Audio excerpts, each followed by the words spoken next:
Good afternoon, everyone. Thank you so much for joining our live stream. I'm very excited about our guest today, who I'll introduce in just a second. But before I do, I wanted to briefly introduce myself for those of you who don't know me. My name is Sarah Perry-Golubov, and I'm a program manager with the Illinois Science and Technology Institute, or ISTI. I specifically oversee our mentor matching engine program. MME works to have students working on independent research projects matched with mentors across the nation. And they do this virtually, so we're able to get the best fit for our students regardless of geographic constraints. I want to introduce now one of our teachers who was our very first MME teacher, our very first year on our MME, I should say. And I'm very excited to introduce Paul Friedrich. Paul, Right. just to kick us off, hi. Just to kick us off, I wanted to ask you a bit about your background, specifically what made you want to become a teacher? Actually, truthfully, mentors.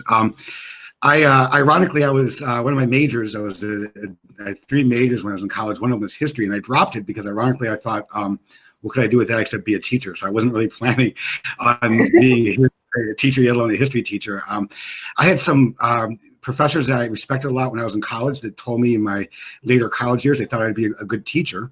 But I got a corporate job right out of my undergrad work. And it was a really fun job. I worked it for a little over a year, but it wasn't as fulfilling as I wanted it to be. Start getting these existential questions like, what am I doing with my life? And is this really the purpose of my life? And there was a graduate assistant opportunity at Eastern Michigan University where I did my undergrad and my grad work as well. That allowed you to teach 3 courses. You got a stipend and paid for your classes as well. And so I thought, well, this is an opportunity, right? I can see if I like teaching, see if I'm good at teaching. So I did that. Turned out I liked it. I'm still not sure if I'm as good at it as I want to be. But then I got a full-time job teaching at Eastern Michigan. I moved to Chicago and taught for 2 years. I adjuncted at Loyola DePaul and St. Xavier University simultaneously. Got a full-time position at Loyola University and taught there for 5 years. At that point, I realized I've been teaching for like a decade almost. And I thought, gee, I guess I'm a teacher, right? And that made me think about why I was teaching, and that got me to think about, well, then where do I want to teach? And I'd had some experience working with high school programs over the summer, and I thought, if I'm going to commit my career, my professional life to teaching, if I could do it well at the high school level, then I would certainly prefer that. I like the element of community. I like the long-term engagement with the community that the high school offers you. And I'm not patient enough to teach middle school, and I'm not talented enough to teach elementary school. So that left a pretty narrow option for me. And I got a job at Waukegan High School. I taught there for 10 years. Great community, great students, great colleagues, a really talented department chair, but some difficulties with upper administration that made, I think, teaching there more difficult than it needed to be. Had a friend who teaches in District 128, told me about the job opening there. And I'm just completing my 11th year at Vernon Hills. And like the drummer of ZZ Top said when asked why he's been with the group for 50 years, I found my place. I found my people. I don't want to leave, and I don't want to get fired. So I'm going to keep trying to do as well as I can where I'm at, because it's a really, really good place. That's a great answer, and I love it for a couple of different reasons. One of which is the best educators that I know are always kind of having that moment of, I guess I'm a teacher now. That means that I need to reteach myself how to do this in the best way.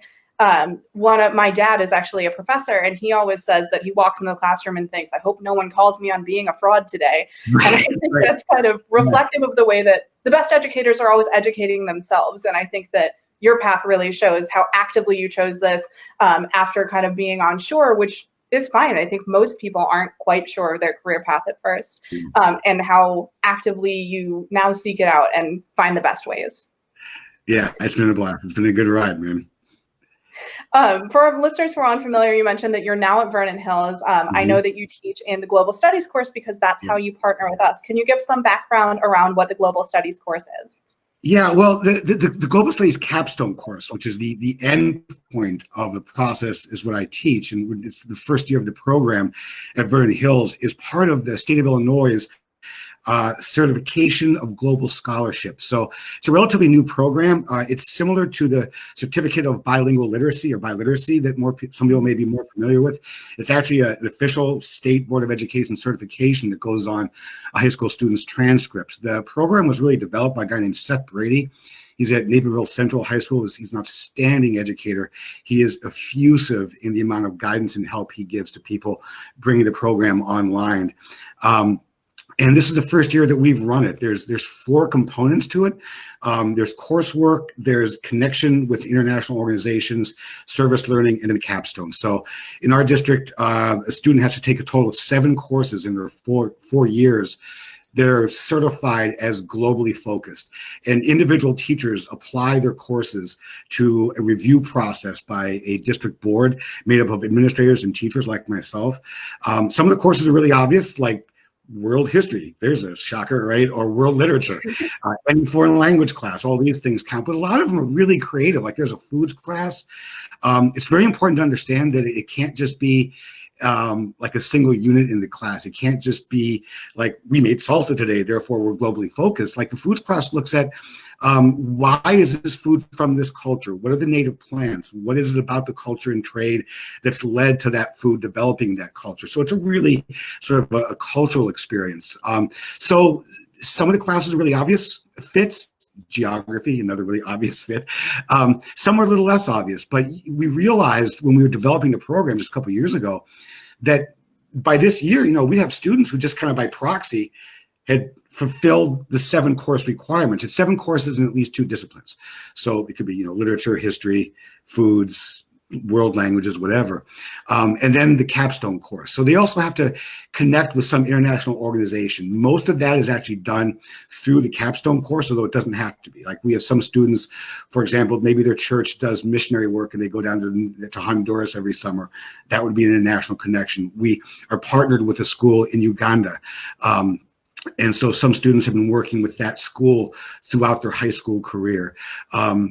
They also, though, have to do some extended service learning. That does not necessarily come through the Capstone course. Most of that is actually things that students have done outside the Capstone course, although in theory it could. And then the Capstone course itself, which is a really unique element. It asks, and by ask, I mean it requires, that's teacher talk. I'm going to ask you to do this if you want to pass it, well, you have to do it. It requires students to develop an independent research project that looks at some applicable addressment of a global issue.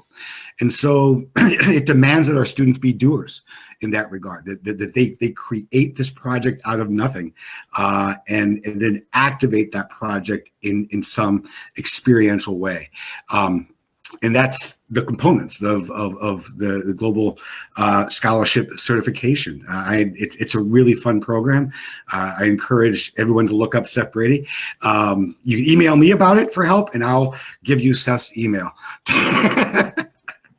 I think that's great. I think anybody who's interested in learning more about Global Capstone, feel free to drop it in the comments and we will absolutely get you that contact information. Absolutely.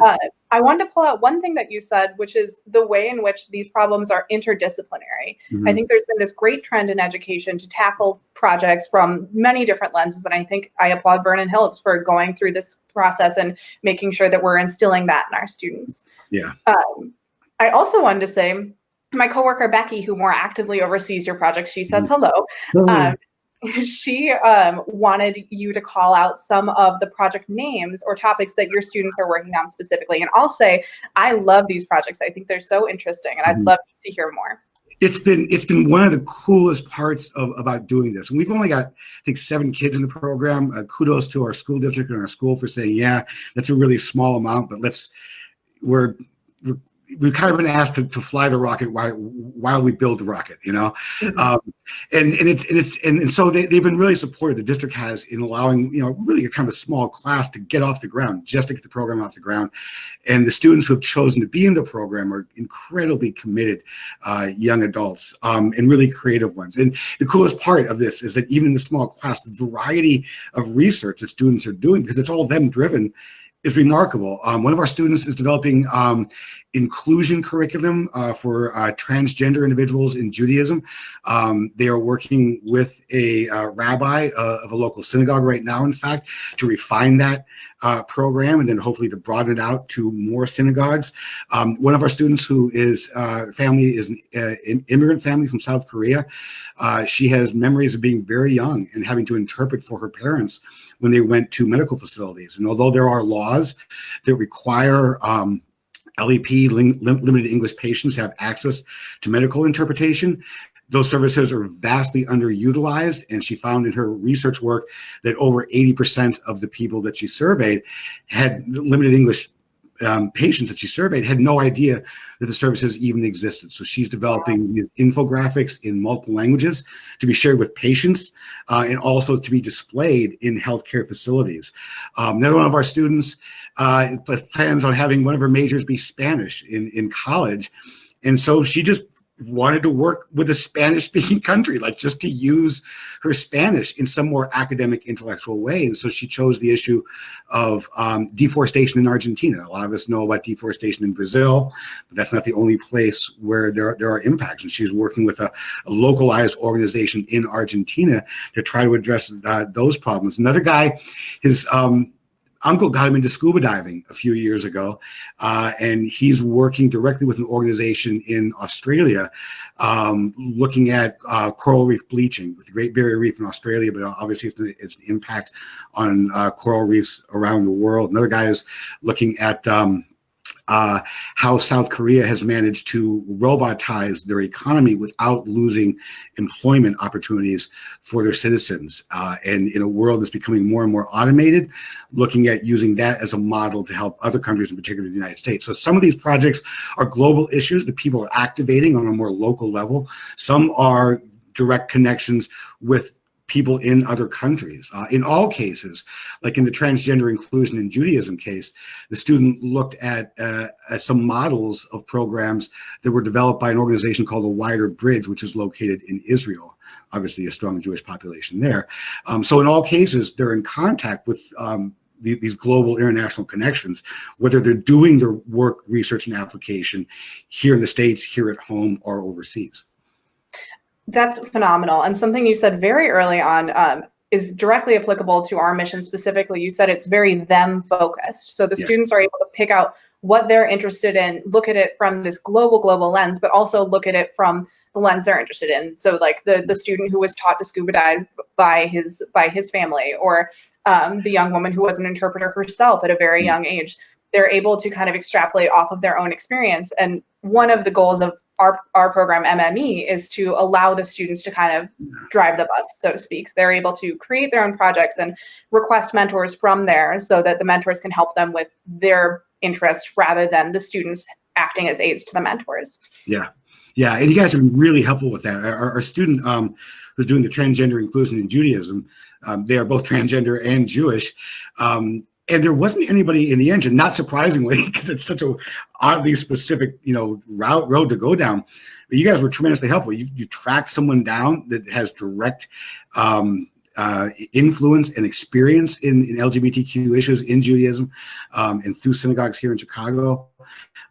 So if you can't find it, we learned on the engine, then you guys have been great in helping people find what they need and connect with what they need.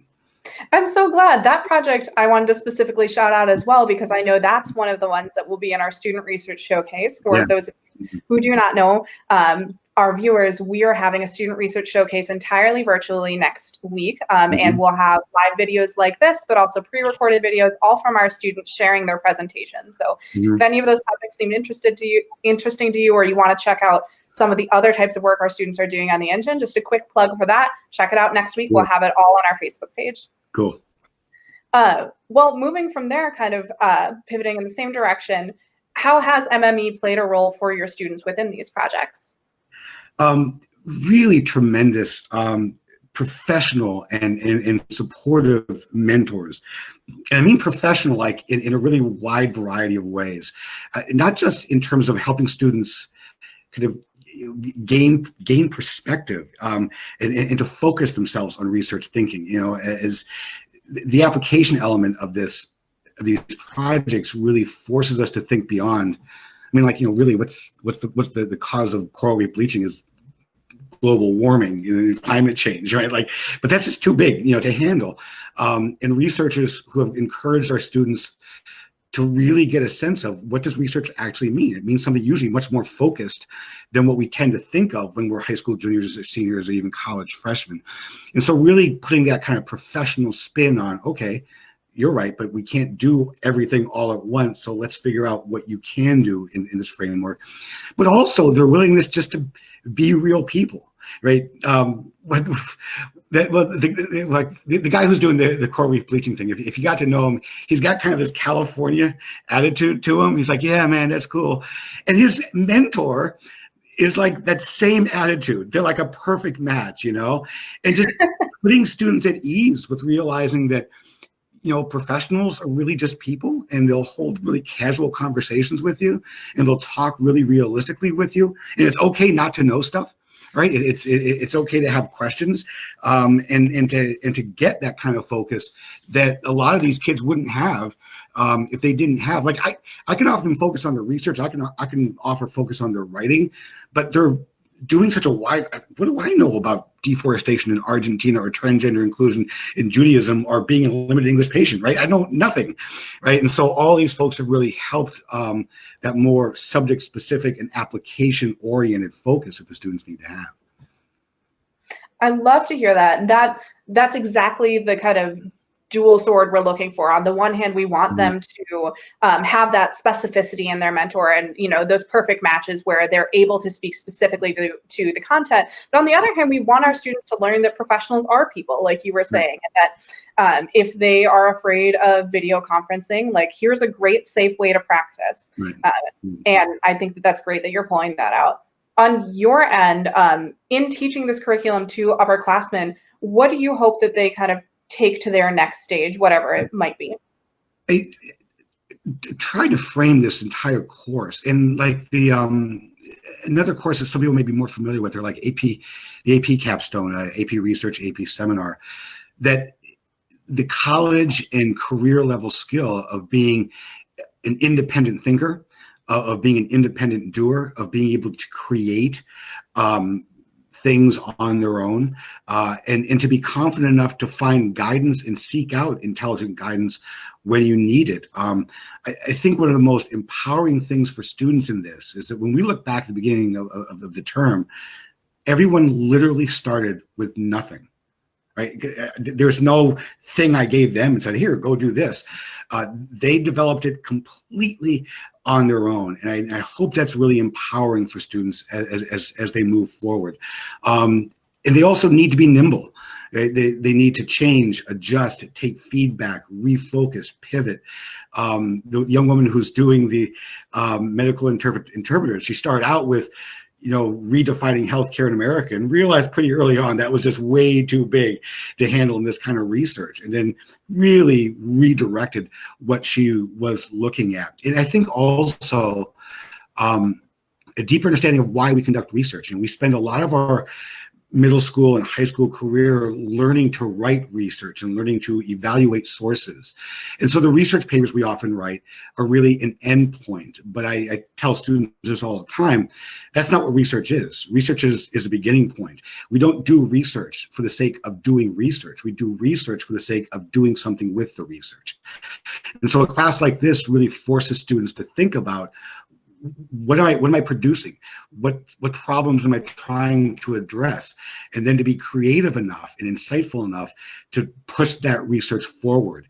And so even if all they're doing is creating a model of something, one of our students is creating a model organization, right? That's at least activating the research. It's research with a purpose. And that's how research always works, right? There's always a purpose to doing it. It's the starting point, not the ending point. And I hope that students come out of this class with an appreciation and an understanding for that. Also, really quick, teach students that we have a rule in class, which is the reality of research, is that everything in the research process takes longer than you expect, except for some things, which take much longer than you expect. That's a great truism. I'm going to keep that one in mind. These projects, as you know, are long-term research projects, and it's something that we always end up having to kind of refocus in our students. Like, you think that narrowing down your question, you might get to your question right away. It might take a couple weeks, or you might start on one question and then 3 weeks later realize that you're still in the question phase because it's not really what you wanted to look through. Right. Uh, Everything in research takes a very long time. Right. If we knew the answers, we wouldn't have to research it. Right. So Exactly. it's okay to research it and go, ooh, this is wrong. That's the purpose of research. And in a global capstone project, as you were saying, the purpose of research is really to look at the world, to better the world, to see how you can impact this larger community that we're all a part of. So it fits so nicely. That message of research and, research for a purpose fits so nicely into that course. I wanted to pivot now to ask, you were involved with the VH Give initiative from Vernon Hills, with the sister school in Uganda, which you mentioned briefly earlier. Can you tell us a little bit more about that campaign and how it's had an impact? VH Give is a student run, but our director of activities oversees it, Deb Beagle. But it's a student run year-long program that's really about encouraging students and teaching students an outlet for and means of becoming more compassionate, becoming more aware, and becoming more connected. We are partnered with the St. Jerome School in Kopeka, Uganda, which is really through the Cove Alliance, the Children's Outreach and Vocational Education. It's located at the St. Mary of Vernon's Parish in Vernon Hills. And our former principal, Dr. Ellen Zwick, was connected with the program, and she brought it into Vernon Hills. And so now that school is really a sister school. So while there's a lot of things that we do within the school itself about, reach out, outreach, compassion, awareness, self-care, caring for your friends, showing appreciation, the sister school really gives us this consistent global connection that we as a school as a whole can connect through, whether it's raising funds to help build a new dorm or to buy the beds and mattresses for that new dorm. We bought sports equipment, and then the classes put together these boxes to send to the students in Uganda, to writing letters to the students and encouraging them. It's an elementary school. I believe it ends around what would be for us grade 8. And so our kids, every one of them wrote letters to the students there. And then we got a great video from them thanking us for the letters. And so ways of making really human connections. Every couple of years, we send a group of faculty and students over to Uganda, and they take time and engage the culture, engage the students, engage the teachers, and share ideas and share connections in a much more direct way. So it's been a really great program, both for us, I think, and for them. That's phenomenal. I actually didn't know about the VH Give campaign until I started researching for this interview, and it was so interesting to learn about online and to hear a bit more about here. Again, if anybody has questions about that, feel free to drop it in the comments. Yeah. Paul, I wanted to say, between that and the Global Studies campaign, it seems like you're involved in a lot of globally facing initiatives. Where does that interest originate in yourself? You told us a bit about your background. I'd love to hear kind of how that sprung up. I think as a social studies teacher, as a history teacher, it's just sort of a natural outlet for looking at perspectives. When I taught college, I taught in Department of Communication. So teaching like interpersonal communication, international communication, social linguistics, things that really ask us to understand perspectives. I've always been fascinated by the ways in which different people perceive different ideas, perceive different activities, perceive different events. And social studies really lends itself to that. History really lends itself to that. So it's sort of a natural outlet. And I think a really important skill, especially in our more interconnected world. We're global citizens, whether we want to be or not, right? I can get real-time news from anywhere in the world right now on my phone if I wanted to. So we are global citizens, and that I think begs more so now than ever the question of, well, what does that mean? And what does it mean to be a connected global citizen? I mean, I'm a member of my community, whether or not I choose to be a Little League baseball coach down at the park, whether or not I choose to take part in a local book club, whether or not I choose to take part in political campaigns, I still have to choose to engage that community directly. And I think that if we understand perspectives and understand our ability to understand perspectives, we become a lot less hesitant to becoming active citizens and more interconnected citizens in our broader global community. I mean, there's over 30 home languages at Vernon Hills High School. We are in an international region of the world, just in the greater Chicagoland area. And so more important, arguably, for students in this region to think of themselves and activate themselves as intelligent and reflective global citizens than any time in history, I think. I absolutely agree, and I think that our position is unique in this region, with Chicago so close to us. You've kind of touched on this, but I just wanted to circle back a bit about how you encourage that outlook in your students, how you foster kind of the global interest, and why you think that global competency is important for your students.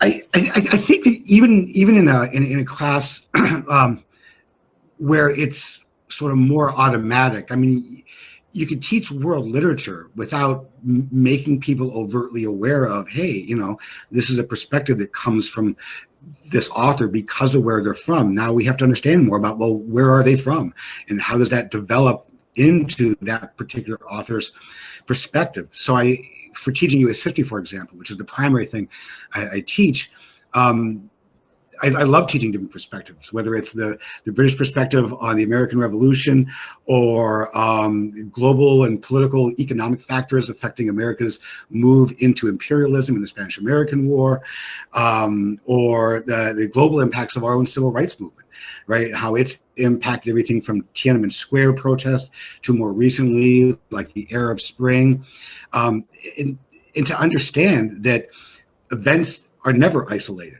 right? There's always different perspectives that we can understand. The British, for example, viewed us as a kind of a bunch of whiny little colonists, and arguably for good reason, if you understand where they're coming from. And so I think it makes study more interesting. I think it also makes us more nimble and critical thinkers about the world, more reflective thinkers. In our current issues classes, a good colleague of mine, Kurt Erickson, has really developed a great internalized curriculum where we don't just look at healthcare in America. We look at our healthcare system compared to other healthcare systems. We look at our education system compared to other education systems. Turns out, not everybody does it the same way, right? And so understanding why those cultures maybe choose different routes, why our culture maybe chooses this route. Look at like collectivist cultures versus more individualistic cultures right now and how we're dealing with the pandemic. You know, why maybe a collectivist culture, community-based culture, like a lot of Asian cultures, are more willing to wear masks than a more individualized culture like the United States, like the Italians, for example, where there's more resistance to that because we have a different cultural program. We have a different cultural value that leads us to view that same action in really different ways. Yeah, and I think that's something that, drawing it back to just current events, that's something that is actively observable right now. And another reason why it's so important to instill these things in our students. Well, we are not always in quite this global position. We are always positioned within the globe, and therefore it's important to be aware of our own perspective and how those differ from others and what we can learn from others in this way. I agree. I think students have to learn, and we have to help them with the skills of being able to thrive in a more interconnected world, and ideally to create people who help create this more interconnected world, to be engaged global citizens and collaborative problem solvers and collaborative thinkers. Yeah. Well, to pivot once more, I'm going to pivot a little bit back towards ISTI and our work. We've been so pleased to work with you this year, and thank you so much for doing this interview. It's been so interesting to learn a little bit more about our programs and your participation, but also just your education experience in general through this lens. So thank you for this. But I wanted to ask you a bit about what this experience has been like for you and your students, specifically in terms of how you teach this course when the students are leading their research by selecting the topic and working independently with a mentor, how is that different from what you normally do? Wow, it's really different. Even in a regular class, I do try as much as possible to compel students to lead in their own engagement, but there's no curriculum here. There's no agenda here. In AP US history class, I have to get from point A to point B by this certain date in the calendar, and there's certain concepts and things that have to be taught. Here, there's none. So I'm much more of a guide in this process. I do big picture things. There's a final research process paper that I make them produce. It's got 7 parts. I can put out due dates for each of those parts, but they're really doing it on their own. So I don't ever stand up in class and teach stuff. I spend all my class periods going around talking to individuals. Once a week, we have these reflection journals that they're doing throughout the year, and the first day of the school week each week, we read those reflection journals. So we kind of keep each other up to date on what we're doing. It allows students to become more articulate about what are they doing, what's their next challenge. It allows students to problem solve with each other. But it's more like your plants in the background there. In my plants, we're growing individual plants.